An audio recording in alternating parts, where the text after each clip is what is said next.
Right, so the recording has started. I want to thank all of you for joining us today, and I'd like to thank Lisa and Matt for joining us from 8x8 as well.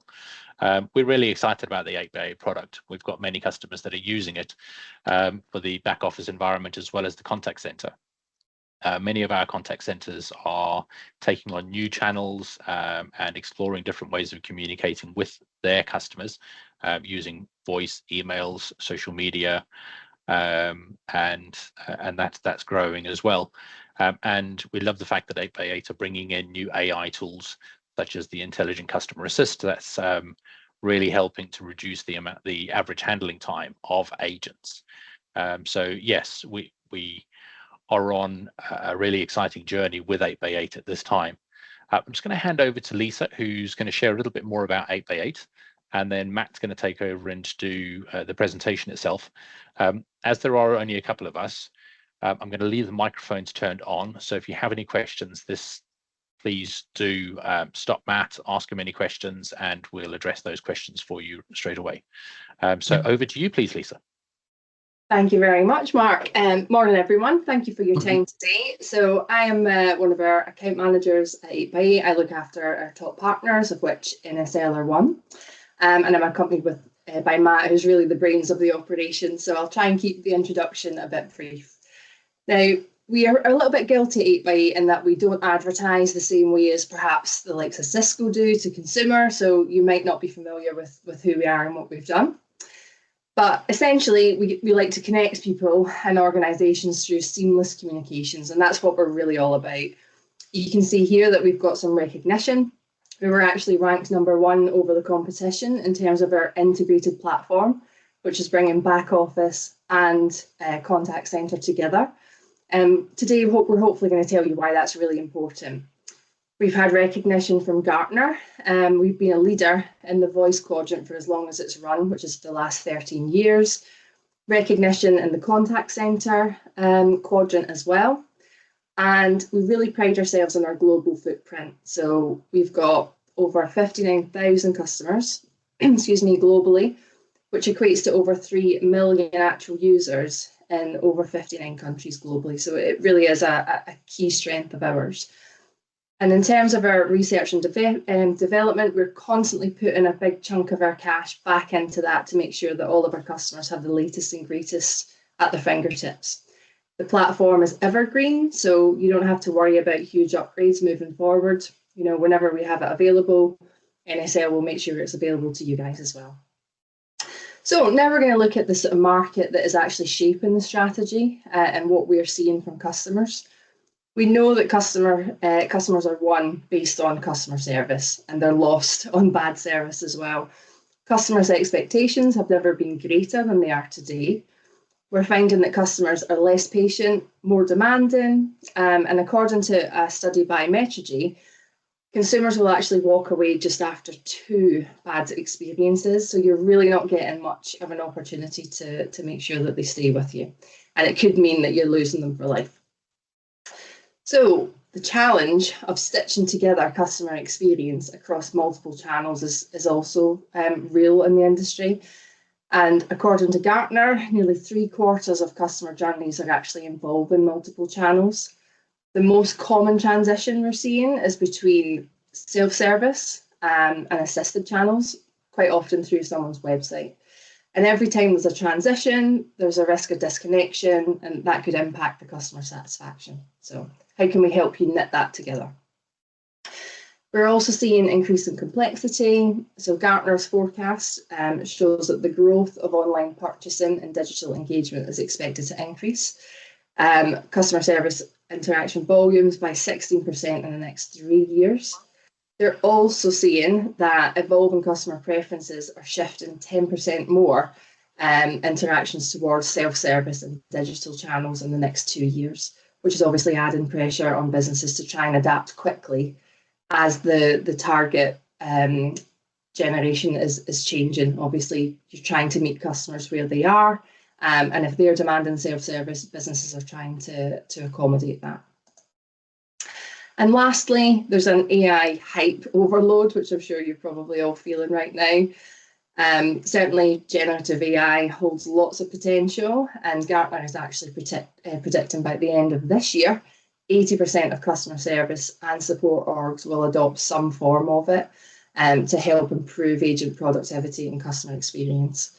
However, an IBM survey is actually saying that one of the top barriers to AI deployment is that limited skills and expertise is making, sorry, the doorbell is making it really complicated for people. So what are we seeing then in terms of why we're trying to bring it all together? Obviously, when everything is fragmented from a customer experience point of view, then customer experience goes downhill. Employees are stifled, agents struggle to do their work, and customers are lost. But today we're actually feeling, it's more a time of convergence. We're seeing that a combination of bringing all the different applications together is really powerful for our customers. And that's why it's really shaping our vision. So why is it important to see these in a seamless way? Because once you've got a seamless journey, sorry about the dog barking, it's great timing. Once you've got a seamless journey, then you're getting insights which are all joined up, and then with integrated, unified data, you can really make proper business decisions moving forward. So just in terms of our strategy, we've got 3 key pillars. So we've got the 8x8 portfolio, which is integrated. We've obviously got the combination of UC, which is back office. We've got CC, which is the contact center, and CPaaS is actually where we actually open up the APIs to allow you to use things like messaging and video interaction, video elevation, which again, I'm sure Matt might touch upon later. You can bring whatever you like to this platform in terms of the functionality. It's not one size fits all, so you're not going to necessarily look at every part that we offer, but we try and be as open and agnostic as possible to allow you to really shape, what it looks like from your point of view. The global coverage, which I mentioned again, and also Microsoft is a huge part of our strategy. We see them as a real complementary technology to us. We don't try and compete against them, but we look at it as the case that many of our customers are really embedded with Microsoft, and we want to make it as easy for them to be able to use Microsoft alongside 8x8 to complement each other. And we can do that in a number of ways as well. So without further ado, I will pass over to Matt unless there's any questions. Yeah, so it's probably, I imagine it's going to be covered in a minute, but when you say integrated with Microsoft, is that where the calls are provisioned through Teams? So E5 license for everyone in Teams and the answer through there? Is that how that works? Yeah, so there's different ways of doing it. We offer Operator Connect, which can replace the PSTN line, if you like, element, or the call-in element of Teams. Mm-hmm. We've got the direct routing element, which, yes, you're right, you would need a Microsoft Teams phone system license for that. Mm-hmm. But we also offer the phone app, which you wouldn't necessarily need the license for. So there's different options, but we also offer a tight integration into the contact center for Teams. So you could use Teams as your front end and still have the 8x8 contact center fully integrated as well. Okay. So yeah, different options. Okay. Thanks. Is that something you were looking to do, Joe? So you use a Teams skin, is it? No, we haven't got Teams telephony at the minute, but it's just one of the options. I only asked, that's how I did it in a previous organisation, to provision the calls through Teams, but it was a bit clunky. So yeah. In our experience and the feedback that we've had from customers is that in trying to manage calls in the Teams environment and set up the flows is really clunky and really not very user friendly. Mm-hmm. However, when you can integrate 8x8 into the back end and use Teams as the skin, then your analytics and your call provisioning and building flows in the background is far easier.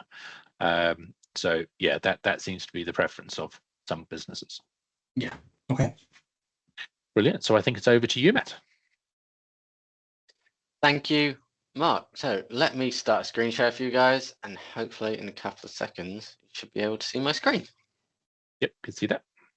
Wonderful. Now let's first thing move that out of the way. So where I want to start for you guys today is what we call 8x8 Work. And this is our back office application, really designed to give you the ability to not just run your day-to-day from a standpoint, but if you are that user who doesn't necessarily need the contact center environment, still giving you the connections to speak to them, but a simplified application that we can take on desktop as we have here, in a browser, and of course, on a mobile device as well, so I can take it with me wherever I need or want to work. I can work in line with that.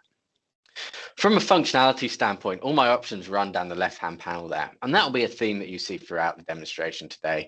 Make it a nice and simple unified experience, whether we be sat in the directory as we are now with my company, my filterables by department, by site, so I can find people nice and quickly and easily. Combining my contacts where we can pull those in from third parties, be it places like Microsoft, Outlook, or third-party CRMs like the one that I imagine you guys are using, to create a unified list, and of course a favorites list for those people I speak to most often. Presence being something we have embedded out throughout the application stack, regardless of where I work in the organization, being able to see that, being able to push out information to my team, so availables, do not disturbs, busies, so they always have a view on what's going on around me. And with a customizable caller ID function, making sure that if I do want calls to return back to the main line or to a ring group or hunt group, I can have that functionality by pivoting to a different number. Now, on a more collaborative side of the application, being able to do things like sending messages on, and then once again, throughout the organization, regardless if they be a contact center user or a back office, having that functionality across a one-to-one basis where I can send messages, and we'll come back to that in a moment when we pivot to our contact center user, across a one-to-one base and a room as well. Collaboratively working across these rooms, giving me the ability to at people, being able to then send things like images, links, and files across the organization. On more of a live basis, similar to how we're working today, also embedding a meeting application, offering the same functionalities as screen share, whiteboarding, polls and chat rooms, integration into calendar so I can join those meetings at a click of a button, pulling that information from Outlooks or Google's to give me that unified experience, being able to start and manage those meetings within the application. And these applications also not forgetting about legacy technologies as well. If you are still utilizing things like fax, I know a lot of organizations still have one, particularly in finance departments, which aren't quite gone yet. Embedding that into the application, meaning it becoming your one-stop shop for business communications in an application format for those users, just simply running their day-to-days, bolstering that experience with quality of life functions like having access to call recordings, and of course other functions like call queues. If you are one of those users who logs in to assist the main line from time to time, allowing me to log in and jump in to assist them, as well as having things like analytics access to be able to understand what's going on from a broader view. Again, all within one application for that day-to-day user of the 8x8 product stack. I'm going to take a brief pause there. Is there any questions from the room or in the chat, Mark? Nothing from me, nothing from you, Nick. Yep. No, I think we've got to carry on. Excellent. So where I want to move to now is that more contact center orientated user, a user who's slightly more customer facing, where, move that up there, I'm able to then break out into what we call our agent workspace. Now, our agent workspace being a slightly larger interface and allowing me to see a bit more, and I'll walk you through some of those functions now. Whether that be presence, where I've got taking a break or working offline, our contact center interface actually breaking out into bespoke presences, on lunch, personal break, coffee breaks. These then resolving themselves into our analytics engine to give you a great understanding of what's happening and what's going on around you.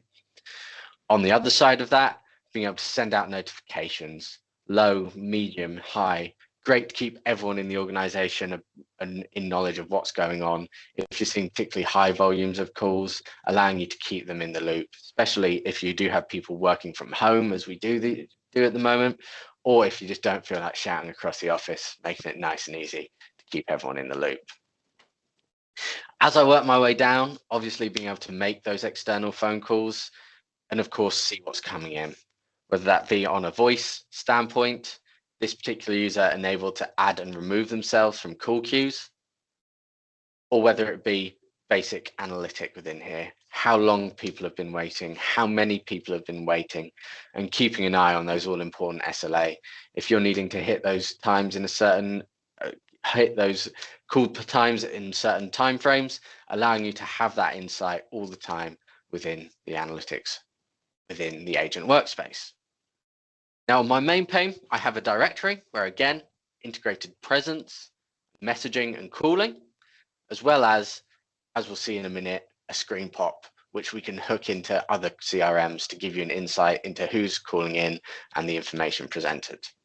Now, just before we start playing around with some interactions, that messaging being built in so I can have that communication to the back office all the time. I can see Miles send me a message, that message that we sent a moment ago, allowing me to keep that communication between the entire org. So what we also have when we're talking about customer experience is that AI element that Lisa talked about in her presentation, enabling us to look at things like customer deflection, enabling us to look at being able to answer questions quickly and easily. And the way we do that is with our bot builder. Now, I have my AI agent, Jane, and the information referencing it. I also have the ability to build out a knowledge base, allowing me to bring in functionalities, and let's minimize that for the moment, allowing me to link into files, web pages, and create a wealth of information for this bot to access, giving you an environment where if you do have people calling in for quick inquiries, allowing you to have that information quickly, allowing you to do things like paying off amounts if you are looking at payment functionalities, allowing you to have those quick questions like when are my bins being collected, answered quickly by a bot. Now, in the use case that we see here, it's actually going to be a travel organization, but effectively, however we open up that information and open up that knowledge base to the wider world, enabling us to answer these questions quickly without needing to bother your agents, allowing them to concentrate on the more important and the more customer-centric and human-centric tasks. So I'm just going to switch my audio source here for you guys so you can hear the call going through. Just give me a moment. And if you guys could just confirm that you're still able to hear me. Yeah. Excellent. So let me drop in an interaction for you guys and we'll have a little talk with Jane.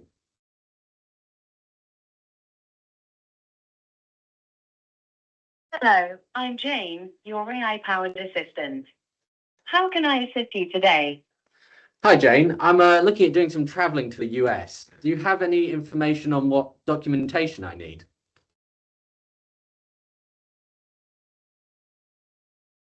Not hearing me? Hi, Jane. I'm doing some traveling to the US. What documentation do I need? Hello, I'm Jane, your AI-powered assistant. How can I assist you today? I'm doing some traveling to the US. What docs do I need? Let me find the information you need. To travel to the United States, you will need the following documents. 1. A passport valid for at least 6 months beyond your return date. Now, what we're doing there is we're just utilizing that AI to give me quick answers. But in scenarios where I might not want to go through that, what I'm also able to do is program in the element to get to a person quickly and efficiently. Assistant needs to help with any questions or support you need. How can I assist you today? I'd like to speak to a human, please. I understand. Please hold on while I connect you to a human representative. Is there anything specific you would like them to know beforehand? No. Now, in different scenarios, understanding different customer needs Some people might be happy to take that bot and have that conversation via the automated service, or some people might want to get escalated straight into a user. Understanding that, building that out, and allowing me to work in line with the customer needs and wants, meaning that I can handle that quickly and efficiently. In this case, as you saw, I wanted to speak to a person straight away, pushing that call seamlessly into the agent workspace for me to now handle this call as a user. What that also then enables me to do as that user is to be able to use my standard call controls, my mutes, my holds, my transfers, really meaning however I need to handle this call. If I need to transfer it from a different department, I have all that functionality on screen and ready to utilize. But the 8x8 product stack being what it is, doesn't just limit us from that standpoint. I can then pivot to an SMS. I can pivot to a video call, enabling me to really communicate with the customer however they need me to. So if we are looking at doing quick repairs or quick support, I can fire them a quick link, turning this into a video interaction seamlessly, where if I then accept that on my end, and I allow it, I can see what's going on my end and allow me to actually see me from a slightly different angle there, but allowing me to do quick fixes on site, allowing me to see what's going on, take the context of what's going on around me. If I want to be able to take screenshots and attach those to the case, enabling me to do that, of course, with the permission of the user. Request location, start taking video, again, all at the request of the user before we activate, effectively meaning however this interaction goes, however this conversation starts, I have the tools at my fingertips to be able to best answer that interaction and have those conversations with the user. Not just stopping there, enabling... Sorry, Matt. Joe, can you see any use in that ability to be able to flip to a virtual meeting on someone's mobile? Would that be beneficial to any of your team? Yes, I'm probably not the right person to ask, but the contact center team may well do. We don't have an in-house repairs team. It's all contracted out, but Nick might know more how they do the initial diagnosis when calls come in about repairs. I'm not sure. Do you know, Nick? You there, Nick? I think he might be on another call or something. Helps not to be on mute, there doesn't he it, is. when you're talking? Good job I don't work in IT or something. Yeah, so my understanding and experience with the customer service team is that they just ask questions over the phone, and they have some sort of, or they used to have like sort of scripts built in, where they could, if someone says they've got a leak, then they have a set of questions to ask, like, is it containable? Is it hot water, cold water, all that sort of stuff. I think they would love to be in a position where they could have a video call with someone at the click of a button. Yep. Mm-hmm. I think that's really helped. Sorry, So that video solution, I've seen tools like that before. Is that a third-party solution, or is that just built into the 8x8 platform? No, it's something built into the 8x8 platform and native. Okay, that's good. I think quite a few housing associations would utilize that, being able to see what needs to be repaired, what work needs to be done, and it saves them on multiple journeys backwards and forwards to that premises, because they can identify what materials that they need, what machinery they need to be able to carry out that work. So it can really make a difference to the amount of time taken to process an inquiry. Absolutely. Thank you, Matt. No worries. And what we're also doing is loading this user with as much information as possible to be able to handle this interaction, whether it be the wait time, hi, sorry I've been on hold for so long, if they have, queue orientation and where they've come from, and then populating that main screen with information. I can see that it's Matt Whitehouse, and I can see a bit about them. This being, in this case, what we call the local CRM that 8x8 offer. But as I mentioned earlier, we can integrate this into third parties, utilizing things like phone number, case information, to be able to route these calls and interactions wherever they may need to go to give you the users the best chance of being able to handle this call first time round. Being able to create notes, and I'm going to say this was a great Cool. But not just stopping at that. As I end this call, allowing us to have things like AI summarization to give me a breakdown of what happened on this call, give me a quick, deep view on what was talked about, and integrating into disposition codes where we can have multiple pick lists, single pick lists, and then at the end of this call, wrapping it up and pushing that information back into the CRM, maintaining that as a single source of truth for the organization, allowing me to see every customer interaction, enabling me to handle accordingly. Then pushing me back into an available state, ready to take my next interaction. The 8x8 platform is built around a very simple idea. If you're sat on available with no interactions coming in, it's because there's no work to do, regardless of that channel.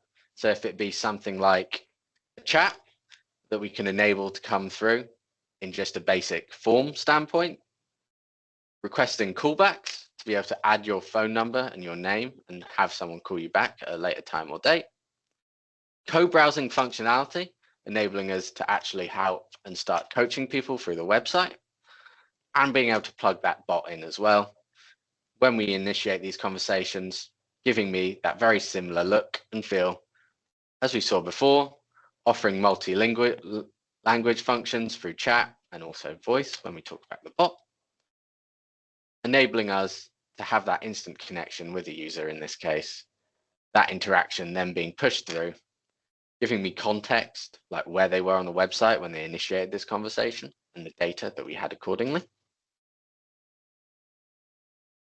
and giving you that quick messaging back and forth. Now, a user can actually handle up to 6 chats at once. Now the tool is able to do 6 chats, 5 emails, and a phone call. Now, I don't know anyone who can have 16 conversations at once. So of course we can tailor that down on a user-to-user basis based on their experience and their capacity to handle that. The experience itself, making it quick and easy to do things like insert quick texts. So if you've got boilerplate information like GDPR statements, allow me to add that quickly. The ability to add files, images, screenshots, functionalities that can be enabled or disabled depending on your preferences, transferring, and of course, spell checker. If your spelling's anything like mine, always make sure you put your best foot forward with the translation functionalities built into the back once again.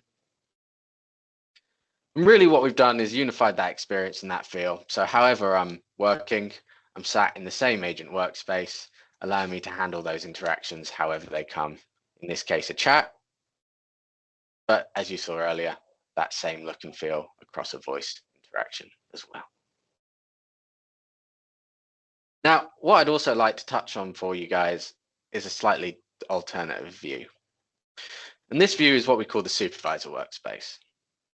What this is going to enable us to do is almost step back and see things in a slightly different view for those people in more of a management or leadership position, giving me an experience where I can start to look at statuses, queues, wait times, and giving me the ability to tailor that out so I can make it specific to my day-to-day and the types of interactions and teams I'm interested in managing, moving them around, adding, removing at will. Below that, giving me managing of queues where I'm able to look at a single queue, or if I want, all of them. So again, giving me that capacity to look at the lines that I need to see to do my job more efficiently, as well as functionalities around presences, moving and changing that at click of a button, and assisting functionalities like monitoring, where I can listen into those phone calls, whisper, where I'm able to talk directly to that user. Customer on the other end of the phone can't hear me, giving me great training tools for those first few days and weeks people are in these new environments, and joining these calls, turning them into 3-way conversations, giving me the capacity to more directly assist and take this interaction off the hands of a user if they're struggling. How do we know if they're struggling? Well, that's when we start to utilize our interaction retrieval. And what our interaction retrieval is a historical database of all the calls that have come through. Now, this is the call that we placed in earlier, and I can play and listen back to that interaction. And down at the bottom, giving me some key functions within here. Once again, leaning on the AI capacity that sits behind the 8x8 product stack to look at sentiment analysis between negative and positive understanding that this was a mostly positive call, I can then go into the AI summarization and understand in a bit more detail what was talked about, as well as key stats around things like silence times, over talks, who's talking more, my agent or my customer, giving me that ability to go in and weigh into the transcript itself, or start evaluation functionalities, where we're able to go in and at a few clicks, giving integrated evaluations, bespoke built to my needs around yes and no questions, sliding scales, 1 to 10, 1 to 100, or more rich text feedbacks, where I'm able to go in and give this feedback at almost a fire and forget, where we're just sending it to a user to say, this is how you did, or a more coaching driven approach, saying, hey, let's get together and talk about this.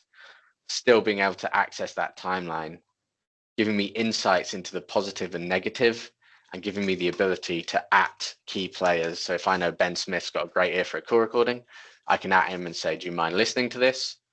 Or snip it out, break it down, and start sharing those as customer experience excellence. To be able to say, this was an amazing bit of customer experience. I want you to all listen to it and learn from that, giving those feedback tools and improving agent experience, customer experience, and just making it a smoother process all round.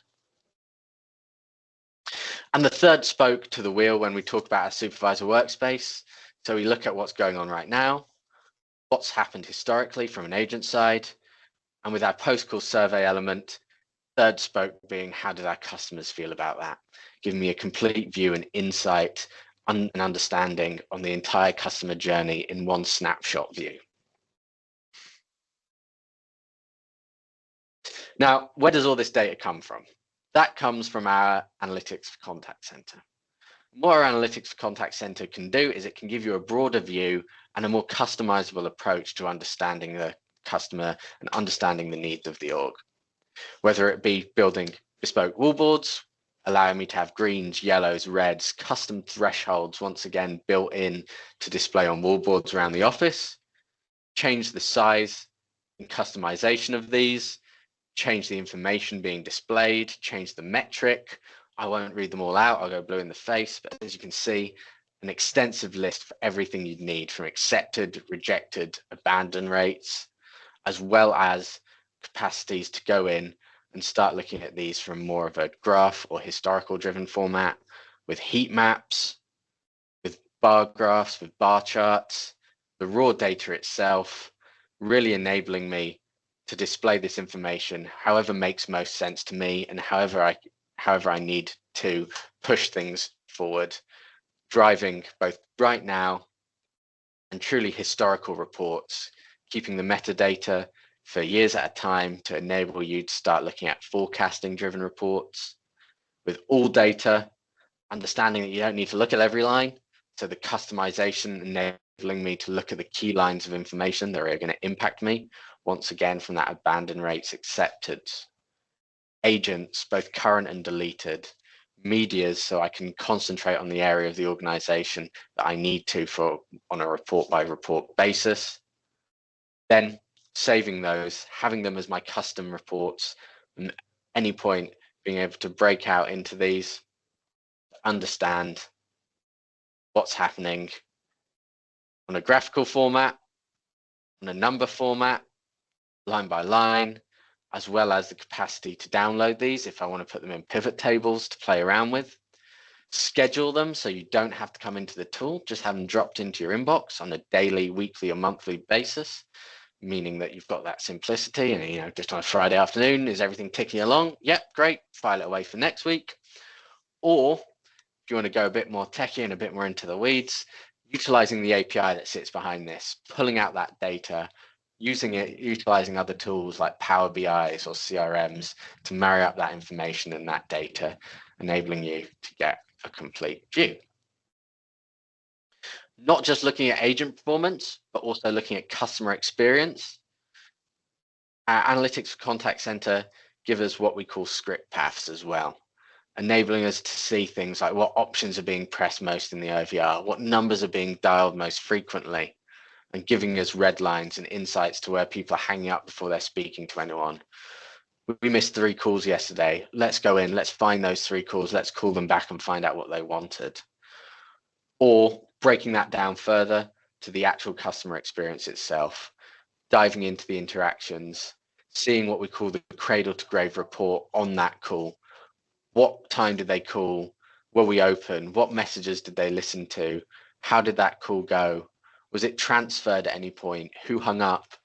And as it is all one platform and everything you've seen today in that one platform ecosystem, allowing me to go to that recording, listen into that call and understand how the customer flow and the customer journey actually impacted the customer experience in that interaction itself. Always allowing me to see that feedback loop and see the insight of what happened with that journey. Brilliant. Ian, if I can ask, what channels are you exploring at the moment? Is it still specifically voice and predominantly emails? Yeah, it is. It is. We're very little else. That's how we operate.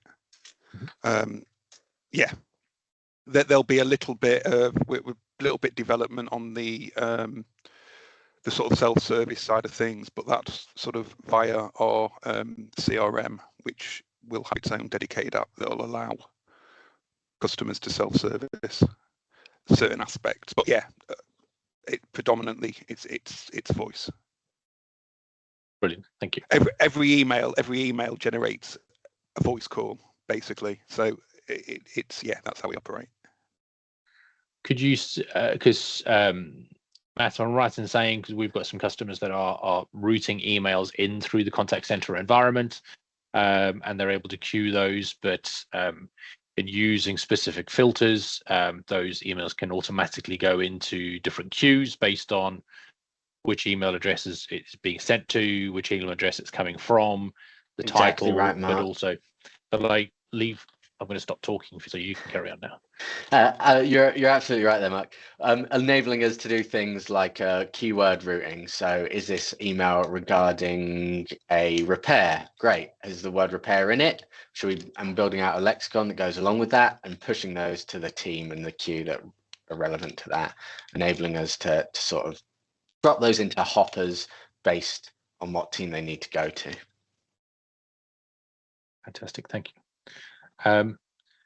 Joe and Nick, what channels are you using to within your environment at the moment? Is that again voice and email, or are you opening up to any other channels? Yeah, voice and email at the minute, but I certainly want to go more omni-channel. So I was going to ask, obviously you've got live chat. Does this on other digital channels? Can you bring in things like WhatsApp for business and social media? Absolutely, and those sorts of things? So looking at things like WhatsApp for Business, we have out the box. Facebook, something we have out the box, and we are betaing some elements at the moment for things like social scraping, enabling us to pull that information from other sources to interact with them wherever they are, rather than pointing them down specific channels. Okay, thank you. Matt, if I was sitting in the contact center and I had a call in regarding, say, marketing, how would I check to see whether somebody is available to speak within marketing, possibly understand when the new catalogs are coming out? How would I be able to do that? So to communicate across the organization, I simply need to go to my directory and let's find my user who I know is logged in, Mr. Morales over here. I'll be able to simply start saying, hi, you free?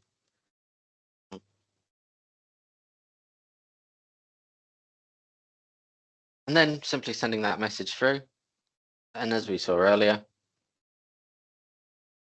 being able to see that message come through. The platform all linked up.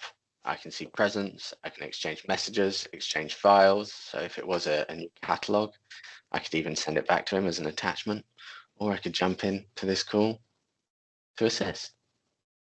Fantastic.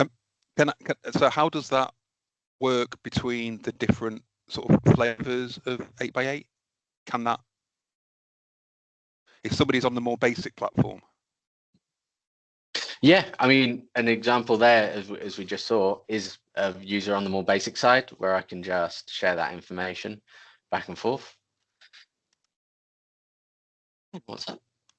And those messages go back and forth. So whatever flavor of 8x8 we're using, we can send those messages between the platforms and the views. And that's voice as well as chat on that, Matt. So if you wanted Correct, to actually yeah. ring somebody in marketing, and as you say, bring them in on that call, you're able to click on the call icon and bring them in on that call, or talk to them while the other person's on hold. So yeah, put them on hold. You've still got your 2 lines there to be able to act accordingly. does that answer that for you, Ian? That answers that question, yeah. Okay. Any others while we got Matt's attention? I'll go back to the main call park. Okay. That's you know that's. Did you want to describe the scenario and see if Matt can? Well, so it's dead simple. We rely as a company on Call Park. Everybody's in the office. We collaborate quite a lot. So I mean, how does Call Park work? So we have our extended lines. We'd have part lines, and you'd be able to effectively put them in there, and other users would be able to see. Again, the question is, does it matter whether they're on basic 8x8 or? No, it being one platform across the same ecosystem allows us to effectively put that call or interaction wherever it needs to go. Okay. That answers that question then. Fantastic.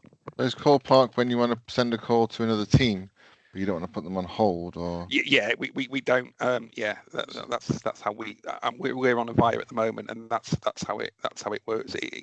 Yeah, basically, it parks the call back into the phone system.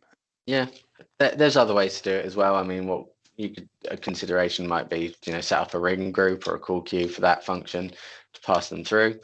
But yeah, we'd be able to achieve that. Cool.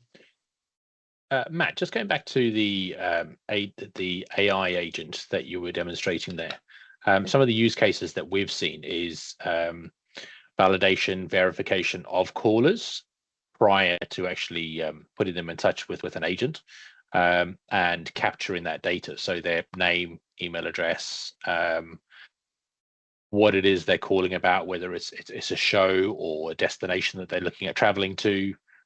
All of that information is captured, summarized, and then handed to the agent. So some of the use cases that we've seen and explored are an average handling time for an agent, maybe say 3 minutes, but actually by capturing all of that information beforehand, a minute of that is managed by the bot and then handed over to the agent, and the agent's handling time is only 2 minutes. So there are some significant savings to be achieved there. Obviously, because AI is less expensive to run than it is a member of staff talking to someone. It doesn't need to sleep, doesn't take holidays, and allows us to do exactly that, Mark. So for the example of identification and verification, I've got one here for a bot. So it wants my first and last name. And what it's going to do in the back is it's actually going to run this against the local CRM. So and then it's going to ask for my account number, which I believe, and it's going to check that. Am I happy with all that information? Yes, I am. And it's going to do a check, and then it's going to actually escalate me. Now, when I accept that, it's passing on some context. That I've passed IDMV, allowing me to, in scenarios where I'm not, or that information isn't correct, passing me to a different queue, potentially making sure that the people who are there are getting to access that information first, and being able to make different decisions based off whether or not they are who they say they are. So Matt, just going into something that's a more kind of complex scenario, if somebody had wanted to call through, they'd already booked an engineer visit to come and repair something at a property, and they wanted to reschedule that, potentially the system could look at the booking platform, see the availability of other. Yeah, absolutely. Being able to hook into those systems and pivot and change that date and time, and even look at things like the day before or the morning of, blast out some SMSs. Hey, you've got a booking for 10:30 for a repair. Is this still okay with you? And being able to make decisions. If they respond no, then take them through to an automated process of rebooking, or maybe even just put in a callback into your contact center to say, hey, call this person as they're no longer available to do that booking, and arrange it yourself, rearrange it with an agent. When it comes to AI, there's a number of different approaches depending on how much investment you want to do to it and into it, and also how accepting do you think your base of people you're speaking to will be as well. Not taking it too far, as different people and different demographics and different groups don't always want to utilize it, and that's fine. So allowing us to sort of understand where they are on that journey and deploy accordingly. Thank you. And then you've done a lot of work and integrations with platforms such as workforce management platforms, PCI compliance, so that there are complementary services that link with 8x8 and share details between those platforms as well.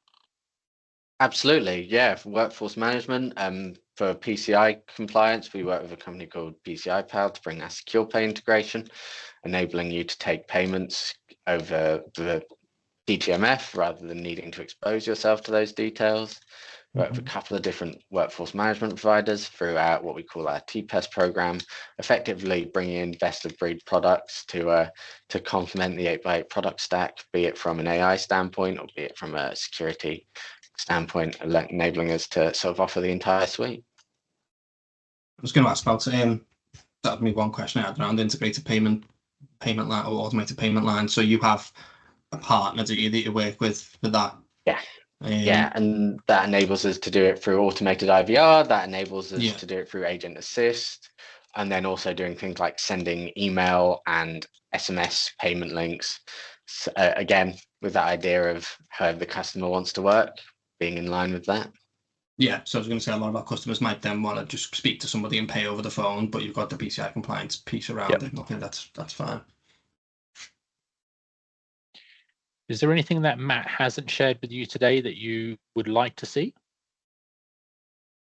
Not really. I've just got a bit in the weeds question, just so I know. So that chat function when you're doing the security check, are those, so presumably that's customizable and does it just use regular expressions in the back end to be able to, that's completely customizable. So we can do it flow based where it's the same every time, or we can utilize what we call more of an agentic bot to make it more conversational and more of a flow, giving you the option of how you want to handle that interaction. Yeah, okay. So, I mean, we've seen the desktop application for 8x8 work, but there's also the mobile app, and we use that all the time because I'm forever on the road. And one of the functions that we've found is essential is actually using mobile minutes. So most other mobile apps will only use Wi-Fi or mobile data, but actually if I'm flying down the M3 and I'm trying to have a conversation with someone, if I'm using mobile data, it tends to just drop out every now and again, whereas using mobile minutes, it actually allows you to carry on with that conversation and you maintain that quality of the call.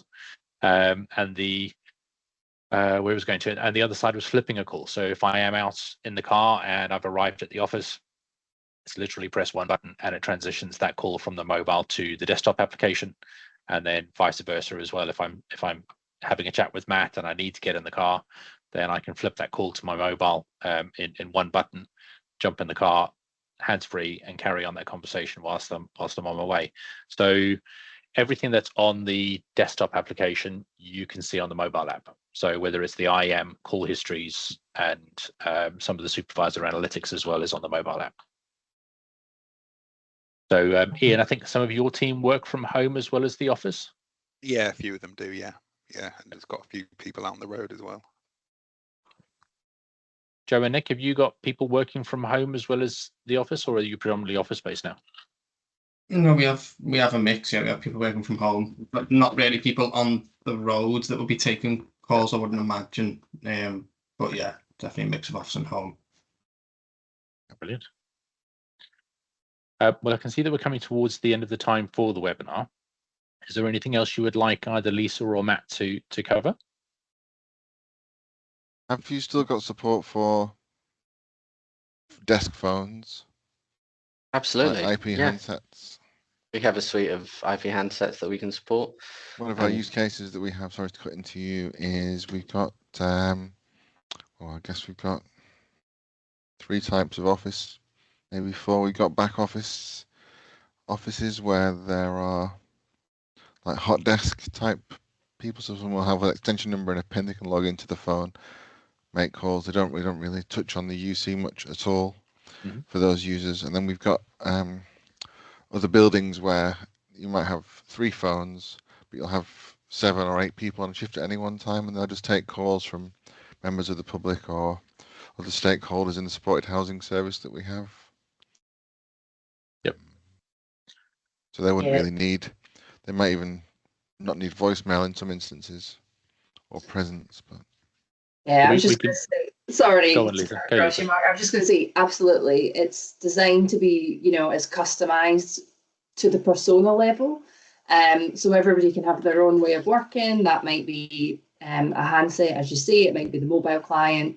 It's completely customizable at that level. So yeah, absolutely. So Nick, one of the other features that's literally recently been released by 8x8 is actually a Wi-Fi decked phone as well. So not necessarily the decked phone that only talks to a base unit, but you can then roam around using Wi-Fi. So that's been of interest to a number of our customers. But with regards to fixed phones on desks, we've got recruitment companies that the team walk in the morning, they don't have specific desks they sit at, they literally walk over to a phone. Yeah, I want to sit here today, log in using the hot desk functionality, work from there, go away for lunch, come back and go and find somewhere else to sit for the rest of the day because it might not be as sunny. So yes, and with regards to sending calls to voicemail or passing it on to another member of the team, as Lisa said, fully customizable. However you would like that flow built, we can do that. well, there's something that I've thought that might be useful for this organization as well, which people might disagree with me, but we have, obviously, we're a social housing provider, so we have people with rent accounts, and we have people that fall into arrears at various times of the year for whatever reason. And can we have like auto dialer type functionality where we can feed in a data set into the solution, and then the system can try to call the resident and say, and then if the answers, it gets transferred to an agent, that kind of thing. So there is a dialer built into the back of it, ranging from just sort of one-to-one calling all the way up to predictive and progressive. Depending on how much data and how quickly you want to dial, it's got a few different modes that enable you to do that outbound campaign functionality. As simple as uploading a list in, or you can go more flashy and utilize the dynamic campaign API to automatically pull that in for you. The other thing that we've had is like conditional call routing. Probably now we've got a cloud-based housing system, it might be easier through an API.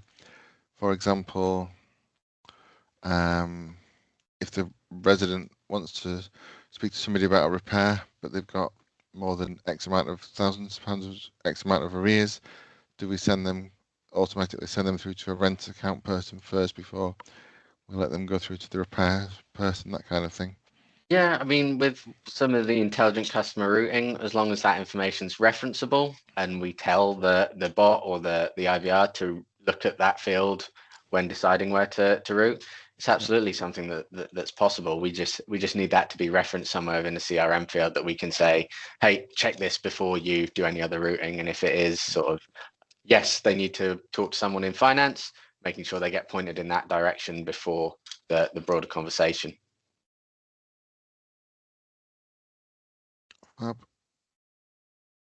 Brilliant. That was all the questions that I had. Fantastic. Joe, anything from yourself? No, nothing more, no. Brilliant. And Ian? No, not at the moment. Fantastic. Well, I want to thank. Did you find that useful? Did you, Ian? Yeah, very much so. Fantastic. Yeah, it's great. So I'd like to thank everybody today for joining us. And as I say, we will be sharing this recording as well, so you can review it again at a later date or share it with colleagues.